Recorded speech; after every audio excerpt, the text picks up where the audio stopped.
Let's turn to the advisory now. And data from accounting software firm Xero shows that late payments are common for small businesses, with most being more than 6 days late on average. So, what's the cost of productivity and growth beyond just cash flow? Daniel Sciberras joining us from rewards expert at pay.com.au. Daniel, welcome to AusBiz. Yes, hi, So, Andrew. nothing worse, I guess, for a small business if you don't have that cash flow due to late payments. So, what are we seeing out there at the moment? Yeah, this report shows that on average for small businesses, they're receiving their payments 6.1 days late. So that's obviously an impost on the small business.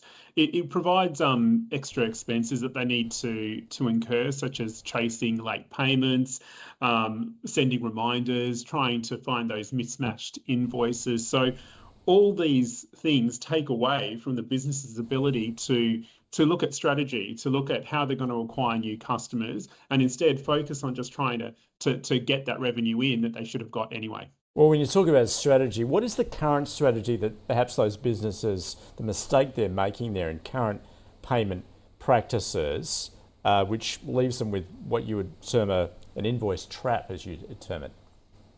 Yeah, look, some businesses, maybe for a strategic play, may be looking at, for example, providing net terms that are quite generous or payment terms that are quite generous, 30 days, 60 days. But you need to make sure that that aligns with what expenses your business has in terms of paying your suppliers. So part of the reason that mismatch could be wrong is that you don't have transparency on your accounts receivable, what you're bringing in, and going back to that problem I just mentioned earlier. So you just need to make sure that you do have those payment terms aligned, or you could get yourself into that invoice trap where in effect you're just becoming a lender to your customers and you're not getting any interest for it.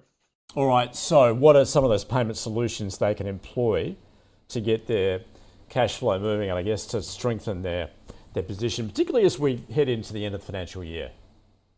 Yeah, so obviously I've been talking about the accounts receivable side and making sure you've got automation and transparency and technology on that side, but also in terms of your payment, you as a business needing to pay your suppliers. So you can use payment platforms such as pay.com.au, where businesses can put all their invoices into the payment system to ensure, first and foremost, that they're not missing any payments themselves and accruing any interest or penalties as a result of not making those payments. But also with that type of platform, they can also earn rewards as well. So look, expenses are a necessarily evil of all businesses. So you may as well try and make that expense dollar go that extra mile.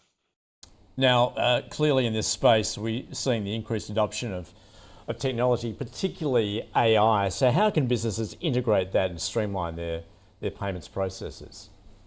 Yeah, look, it's more of a case of just trying to work out what's out there and trying to get past that first hurdle, because knowing what to do really initially is the thing that stops people going into it. There's also that cost as well that businesses, sorry, I should say, can sometimes feel that might not be value for them. But at the end of the day, making that expense to integrate new AI technologies such as payment systems and things like that will ensure that you can save on other costs such as human capital, again, to chase those overdue payments and things like that. So whilst you may have an initial cost in the initial sense for businesses, the longer term payoff should be there.